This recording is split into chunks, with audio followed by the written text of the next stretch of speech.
ওয়ালাইকুম এভরিওয়ান, কেমন আছেন সবাই? আশা করি অনেক ভালো আছেন। দ্য ডেইলি কম্পাস এই প্রতিবেদন করেছে আজ মঙ্গলবার 3 ফেব্রুয়ারি।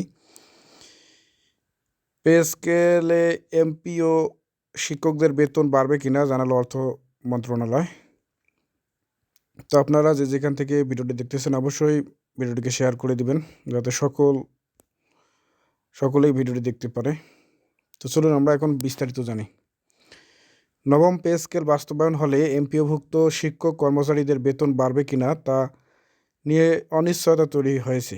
সংখ্যায় রয়েছে কয়েক লাখ শিক্ষক কর্মচারী। শিক্ষক কর্মচারীদের আশঙ্কার বিষয়টি নিয়ে দ্য ডেইলি কম্পাস কথা বলছে অর্থ মন্ত্রণালয় এবং পে কমিশনের একাধিক সদস্যের সঙ্গে। তারা বলছেন সরকারের বিদ্যমান বেতন কাঠামো অনুযায়ী যারা বেতন পান তাদের সবার বেতন অন্যান্য সুযোগ সুবিধা বাড়বে। নাম অপ্রকাশিত রাখার শর্তে অর্থ মন্ত্রণালয়ের এক অতিরিক্ত সচিব দ্য ডেইলি কম্পাসকে বলেন, সরকারি বেতন কাঠামো আওতায় যারা সরকারের কাছ থেকে বেতন পান নতুন পে স্কেল অনুমোদিত হলে তাদের সেই নতুন বেতন কাঠামোর অনুযায়ী বেতন পাওয়ার কথা। এমপিভুক্ত শিক্ষকরা সরকারের কাছ থেকে বেতন পেলেও সেটি অনুদান হিসেবে দেওয়া হয়। এছাড়া তারা সরকারি চাকরিজীবীদের ন্যায় অন্যান্য সুযোগ সুবিধা পান না। এক্ষেত্রেও তাদের বেতন ভাতা বাড়বে কিনা এমন প্রশ্নের জবাবে তিনি আরও বলেন, অনুদান পেলেও তাদের এই অনুদান সরকারই দেয়। এছাড়া শিক্ষকদের একটি নির্দিষ্ট বেতন গ্রেড রয়েছে। ফলে নতুন পে স্কেল বাস্তবায়ন হলে শিক্ষকদের মূল বেতনের কমিশনের সুপারিশ অনুযায়ী দেওয়ার কথা। শিক্ষা প্রশাসনের শীর্ষ কর্মকর্তাদের সাথে কথা বলে জানা গেছে, নবম পে স্কেল বাস্তবায়ন হলে এমপিওভুক্ত শিক্ষকদের মূল বেতন শতভাগ বাড়বে। মূল বেতন বাড়ালে বৈশাখী এবং উৎসব ভাতাও বাড়বে। তবে শিক্ষকরা বাড়ি ভাড়া পাবেন 15%, যেখানে সরকারি চাকরিজীবীদের বাড়ি ভাড়া 45 থেকে 60% পর্যন্ত হয়ে থাকে।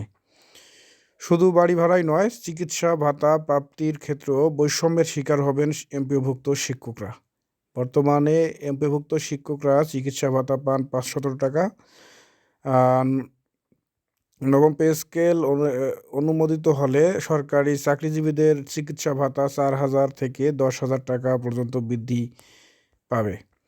এছাড়া সরকারি চাকরিজীবীদের টিফিন ভাতা বৃদ্ধি পেয়ে 1,000 টাকা হবে। এমপিভুক্ত শিক্ষকরা এক্ষেত্রে কোনো ভাতাই পাবেন না। এমপিভুক্ত শিক্ষকদের কোনো বিনোদন ভাতা নেই, তবে সরকারি কর্মচারীরা 1 বছর পর পর মূল বেতনের বিনোদন ভাতা পেয়ে থাকেন। বর্তমানে সরকারি চাকরিজীবীদের 2 সন্তানের প্রত্যেক মাসে 1,000 টাকা করে শিক্ষা ভাতা দেওয়া হচ্ছে। এটি 2,000 টাকা করার সুপারিশ করা হয়েছে। তবে এমপিভুক্ত শিক্ষকদের সন্তানদের জন্য কোনো শিক্ষা ভাতা নেই। শিক্ষা ভাতা সরকারি কর্মচারীদের সন্তানরা বিশ্ববিদ্যালয় পর্যন্ত পেয়ে থাকেন। দ্য ডেইলি কম্পাসের এই ছিল আজকের নবম পে স্কেল সংক্রান্ত তথ্য। অর্থ মন্ত্রণালয় জানান যে আসলে এই নবম পে স্কেল বাস্তবায়ন হলে বেসরকারি অর্থাৎ এমপিভুক্ত শিক্ষক কর্মচারীরা এই পে স্কেলের অন্তর্ভুক্ত হবে কিনা। ভিডিওটি দেখে অবশ্যই আপনারা বিস্তারিত জানলেন। কেমন লাগলো ভিডিওটা অবশ্যই কমেন্ট করে জানাবেন এবং সর্বশেষ চ্যানেলটিকে সাবস্ক্রাইব করবেন।